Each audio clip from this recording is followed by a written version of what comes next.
I get these random waves of sadness sometimes, or at least I used to think they were random. I'd just be going about my day and something would just like hit me. And it was like it could bring me to my knees almost sometimes. And it didn't seem to be about anything. Like nothing has happened outside of me. Nothing has changed. Nothing is different. But why do I have this feeling inside of me like somebody I love has just died?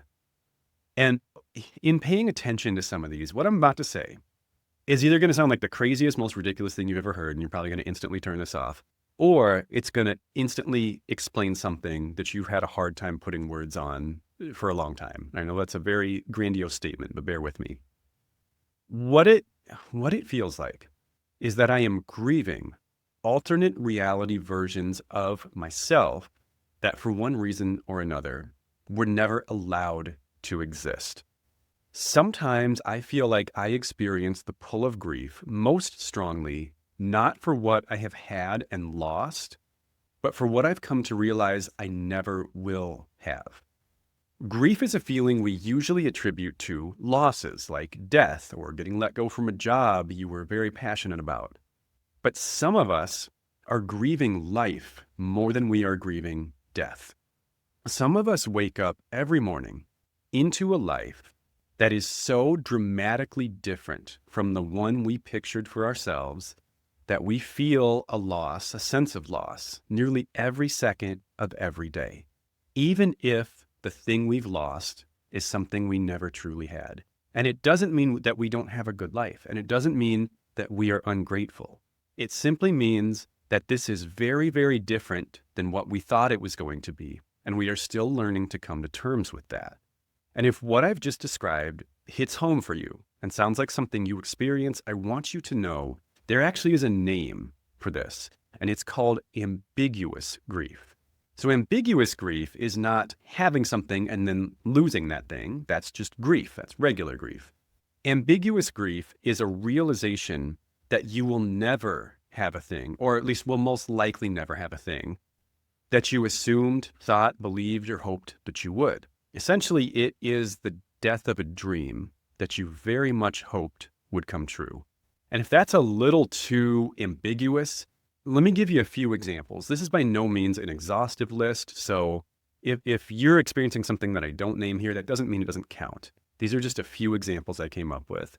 If someone learns that they will be unable to conceive a biological child, they are likely, assuming they wanted to be a parent, even if they didn't, they might still feel it to a degree just from having the option taken away from them.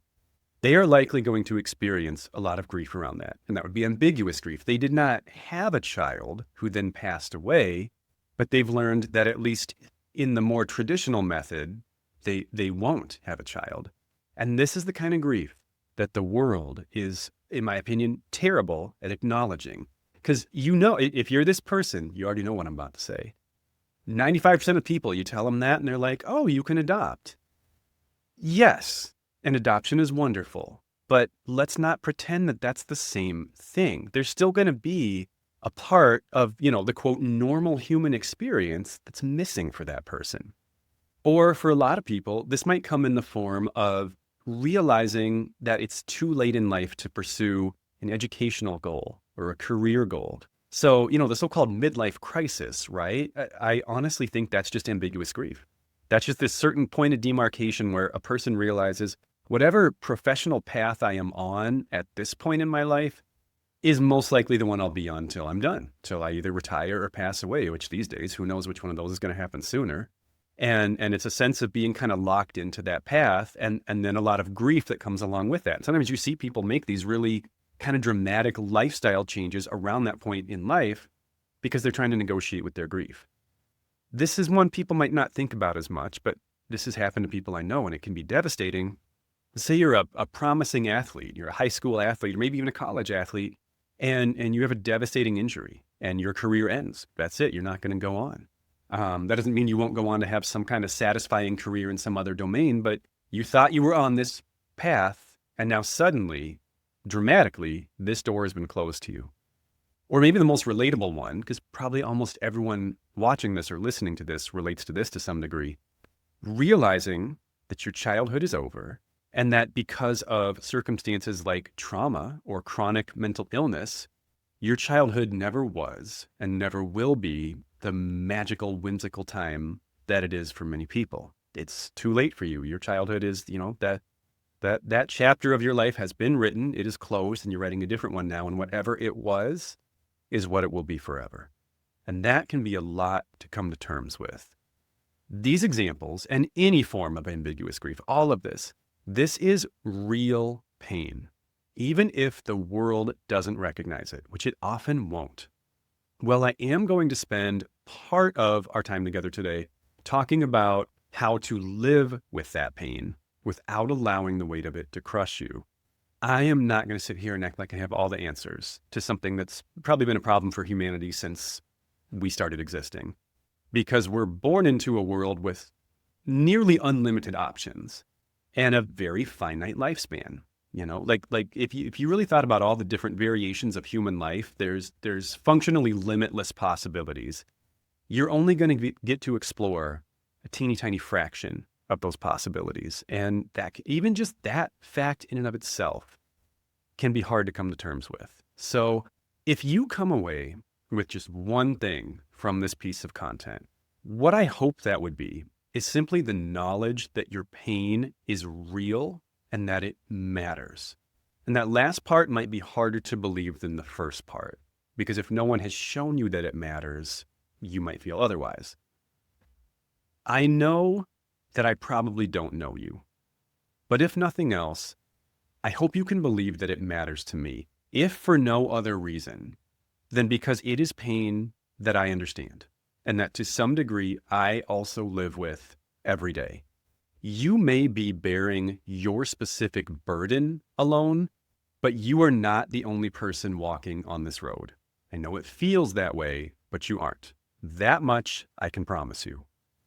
There are a couple, I don't even know if coping tools is the right terminology to use for them, maybe more like concepts or philosophies that I have stumbled across in my life that have helped me deal with this feeling. And that's what I want to share with you today with the rest of our time is how I personally cope with this, and hopefully something in here is usable for you as well.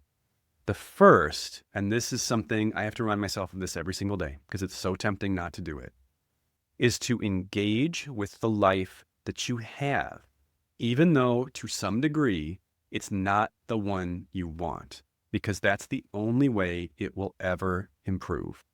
This was something I felt much more prominently earlier in life. For about a decade of my own life, I basically refused to participate in my own existence. My life was an act of absolute rebellion against the brokenness and the dysfunction that I felt like I saw everywhere I looked, essentially. And this rebellion, this refusal to engage with the world, refusal to take care of myself or do anything to better my situation, basically as an act of protest, accomplished absolutely nothing except to create a gaping hole in my life where good things should have been. If you have lived like this for any length of time, you probably know exactly what I'm talking about, because there's a chapter of your life where you have flashbacks instead of memories and abusers instead of support people, because that tends to be the outcome of living that way. And this is not me victim blaming. This is just me talking about my own experience here. So I'm going to say it again because it is absolutely critical. And this is something that literally changed my life. You have to engage with the life that you have, even if it is not the one you want. Even if, to some degree, it is too late and it will never be exactly the one you want. Getting it closer than it currently is still a worthwhile endeavor that will still result in some improvement. Improvement in quality of life, improvement in emotional health. 70% is better than 0%. It is. And if you refuse to do this, if you refuse to engage with your life because it's not what you want, that's kind of like refusing to engage with your child because they're not the gender you thought they were going to be. And I'm not trying to be too hard on you. Like, again, I get it. It understandably hurts when you have a vision for your life and your future, and you realize that that specific vision will either never become reality or it will, but it will look significantly different from the reality that you pictured. But that grief and that pain is not an excuse to neglect someone who is deserving of love. And you are. You are not less deserving of love than any other human being. I know you're tempted to fight with me on that. I know. And I know you can't really because I've recorded this already. But I probably know some of your objections here. You're probably thinking, well, that's not really a fair analogy because it's not a kid's fault that they were born as whatever gender they happen to be, but it is my fault that my life turned out the way it is because I was an active participant in it, or I wasn't, and that was my choice, right? Thing is, I don't think that's as simple as you're making it because it ultimately depends on how much control we feel we have over our own lives. I don't know how to measure or quantify that, but here's a couple things I do know that might be relevant. First, we all live in a broken, mostly uncaring world. I know I'm the world's biggest optimist over here, but anyone who has faced real need of any kind, whether that need was emotional, physical, financial, can attest to that. I know how this is going to make me sound, but it's true. I see it every day. The vast majority of humanity will collectively turn its back on you when you're in need. That isn't how it should be. That's not how we should treat one another. That's not what I wish was true. But if you have ever struggled, you know that that is the case. Now, it's not everybody. There are people out there who really shine when you need them and who actually come closer to you rather than putting distance between themselves and you when you need something. But that's not the norm. Those people are the exception. That's why when we see that happen, it tends to be this very like, whoa, that's kind of an attention-grabbing situation because that's not typically what happens. Most people just turn away. The other thing is our society rewards selfish action. When you think about the things that we celebrate people for, they're selfish. We celebrate people for looking some certain way, which usually involves spending tons of time and money on themselves. We celebrate people for being financially successful. We celebrate people for being famous. And we celebrate people for being really, really, really good at one thing, like athletics or business or talking, for example. And in order to get to the level where you're like basically elite at something, you pretty much have to dedicate your life to it, which means it's really hard to do much of anything else, which means you probably aren't living in a way that's super serving of other people. And I know how this makes me sound, but those are the people our society celebrates. Like the people you see on TV, or social media, whatever, who are treated as heroes are not typically altruistic helpers. Those people tend to be mostly anonymous. We don't live in a society that consistently celebrates that. So is it completely your fault if your life is screwed up? Or does the world maybe deserve some of that responsibility too? I tend to lean towards the latter. I mean, we can't be completely unaffected by what we're born into and what we feel and what we experience out there. I know how much it affected me. I know what it is to feel like your life is already too far gone to save. But there is, in my opinion, always something worth salvaging, regardless of your situation. Disconnecting from existence because it is unacceptable to you will ultimately just make your problems worse. If you can find one thing, even something tiny, and start working on that little part of your life to try to, like a sculptor with a slab of clay, trying to just make this one little part of life a little more of what you wish it could be, that tiny spark can eventually turn into something big. So engage with the life you have, even if it's not the life you want, because it is the only one that you have. Now, I want to make this very clear. This is heavy, heavy content that we are discussing here today, even more so than usual. And these, in my opinion, are not burdens anyone should have to shoulder alone. Well, it's true that nobody can take this pain away from you. Talking about it with the right person can help tremendously. I mean, that's all I am really doing right now. All I'm doing, literally, is just talking to you. And I'm not even talking to you in real time. You were watching, this is a pre-recorded video. And so if this feels helpful to you at all, just imagine how beneficial an interactive, face-to-face conversation with someone who gets it could be. There are people out there who get it. You are not alone. But I do understand that finding those people can be a daunting task. Growth therapy is dedicated to making that process easier. You can get connected with a provider in as little as 2 days, and they even have night and weekend appointments available, which I know can be very difficult to find. With Growth Therapy, you can browse a database of thousands of licensed providers with detailed biographies, specialties, and credentials up front. You don't have to mess with some blind match type system with some random therapist who may or may not be able to help you. So if you feel like for you to connect with a therapist, if it feels like this is sort of like a needle in a haystack situation where it's like I'm looking for this kind of 1 in a million type person, you'll want to use a wide database with filters and search features to look for that person. And that's exactly what Growth Therapy is. If you want to check them out, scan the QR code on the screen or use the link in my description to find somebody to talk to and stop carrying all of this pain by yourself. The second concept I want to talk to you about, and this is actually a model for all types of grief. This is true for both ambiguous grief and traditional grief, is that if you ever want to get past this pain, you have to treat it like real grief because it is. And what that means is there are two, in my both experience and opinion, like this is, I've felt this, I've seen this happen to people. This is my grief model, essentially. There is an equation for how we get past grief, and there's two factors that come into play. One is pain, and the other is time. So what I mean, and both must be present for you to move forward in your grief journey.